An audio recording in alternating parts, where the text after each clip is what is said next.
Selamat bergabung dalam Safari Rohani Devosi. Saat ini, siapapun Anda, dimanapun Anda berada, senang sekali Bapak, Ibu, teman-teman semua bisa bergabung dengan kita. Bagi Anda yang Kristen, selamat menyimak. Bagi Anda yang bukan Kristen, silakan belajar, siapa tahu bisa memberkati Anda dalam bagian yang disampaikan pada saat ini. Bapak, Ibu, saudara-saudara dikasih oleh Tuhan, saya akan membahas tentang garam dan terang dunia. Ini adalah satu identitas yang Tuhan Yesus berikan kepada murid-murid dan kepada kita untuk saat ini. Saya akan baca dalam Matius pasal 5 ayat 13 sampai 16. Firman Tuhan berbunyi demikian. Kamu adalah garam dunia. Jika garam itu menjadi tawar, dengan apakah ia diasinkan? Tidak ada lagi gunanya selain dibuang dan diinjak orang.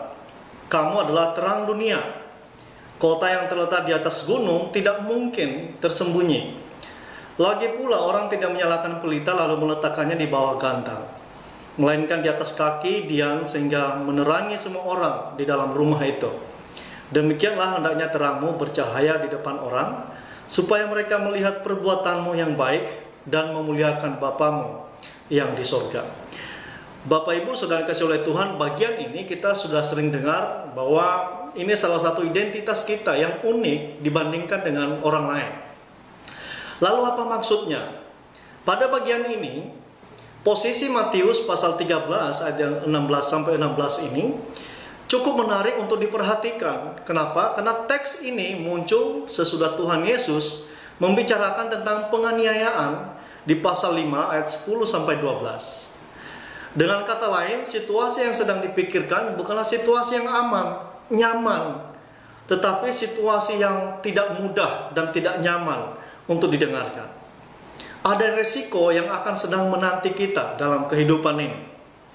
Teks ini sekaligus diletakkan sebelum Tuhan Yesus menuturkan agar kesalehan kita melebihi legalisme orang-orang Farisi terhadap Taurat yang ada pada saat itu. Nah, hidup keagamaan atau kesalehan orang-orang Yahudi pada saat itu, mereka sangat terkenal dengan kehidupan kerohaniannya yang ditampilkan di depan umum. Tetapi tidak sama dengan perbuatannya yang terjadi dalam kehidupan sehari-hari. Nah, posisi semacam ini menyiratkan bahwa kehidupan kita akan selalu dipantau oleh orang lain. Dan dibandingkan dengan kepercayaan yang lain, kita berbeda. Karena kenapa? Apa yang kita bicarakan, apa yang kita pelajari harusnya sesuai dengan apa yang terjadi dalam kehidupan sehari-hari.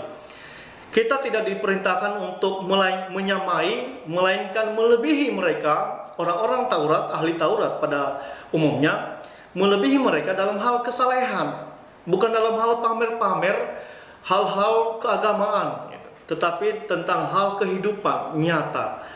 Nah, saudara kasih oleh Tuhan, garam dan terang, posisi semacam ini menyeratkan bahwa kehidupan kita selalu disorot oleh orang lain, baik itu yang beragama Kristen maupun yang bukan Kristen, selalu melihat kita. Nah, garam itu banyak fungsinya ya, tetapi garam itu sifatnya murni, dia asli. Kemudian garam kita tahu juga murah, apalagi di negara kita. Kemudian garam itu fungsinya untuk memberikan rasa pada makanan, kemudian mengawetkan makanan supaya tidak cepat busuk. Saya tahu sekali di Nias itu, tempat saya di mana saya lahir, bahwa garam itu selalu dipakai untuk mengawetkan ikan yang disebut dengan ikan asin, dan itu bisa bertahan beberapa bulan. Dan itu memberikan rasa awet kepada makanan tersebut. Nah, tetapi di zaman dahulu, di zaman kuno dahulu, garam juga dipakai untuk pupuk. Dan sekarang semakin banyak dipakai fungsinya. Nah, kita sebaiknya melihat fungsi garam di teks ini sesuai dengan budaya pada masa itu.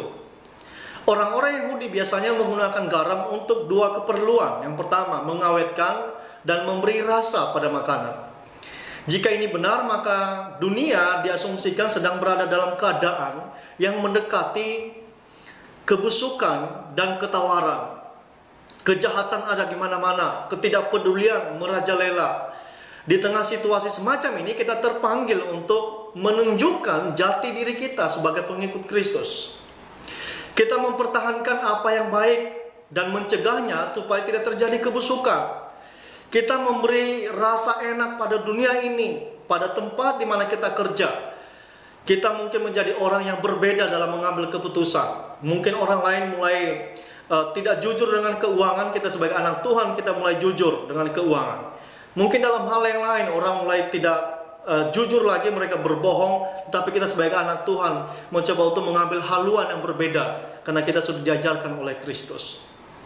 Nah, saudara dikasih oleh Tuhan, kalau kita gagal melakukan peran ini, maka sebuah tragedi fatal akan terjadi. Dikatakan di situ bahwa menjadi tawar, kemudian diinjak-injak orang, itu artinya nggak ada gunanya sama sekali. Nah, dalam bahasa aslinya menjadi tawar adalah merantai. Secara hurufiah berarti menjadi bodoh. Kata dasar ini memang mengandung arti menjadi atau menunjukkan diri bodoh. Berarti di sana ada satu unsur kesengajaan atau kelalaian yang kita tunjukkan kepada banyak orang di hadapan kita. Nah, dengan kita menjadi tawar, maka kita pasti akan diremehkan oleh dunia ini. Kita akan dipermalukan, dan terlebih lagi kehidupan kita, melalui kehidupan kita, nama Tuhan tidak akan dipermuliakan. Oleh karena kenapa? Perbuatan kita tidak sama seperti Kristus. Yang kedua adalah terang, Bapak Ibu. Terang itu adalah menerangi yang kotor. Coba matikan lampu misalnya di ruangan Bapak Ibu dan kemudian sentel, dan kemudian Bapak Ibu akan menemukan di sana banyak debu. Nah, kira-kira begitulah. Itu bisa membuat sesuatu hal yang tidak terlihat bisa menjadi jelas. Kemudian menerangi jalan kalau kita di jalan. Kemudian mengatasi gelap. Kalau gelap tidak ada, maka pasti ketakutan juga tidak ada. Nah, memang bagian ini cukup membingungkan, karena dalam Injil atau dalam bagian yang lain disebutkan bahwa terang dunia adalah Yesus Kristus sendiri, bukan para pengikutnya. Itu dalam Yohanes pasal 8 ayat ke-12. Nah, untuk menjelaskan persoalan ini kita perlu mengingat bahwa metafora yang sama dapat digunakan dengan maksud yang berbeda-beda. Misalnya, baik Yesus maupun iblis sama-sama perlu digambarkan sebagai singa dalam 1 Petrus pasal 5 ayat yang ke-8.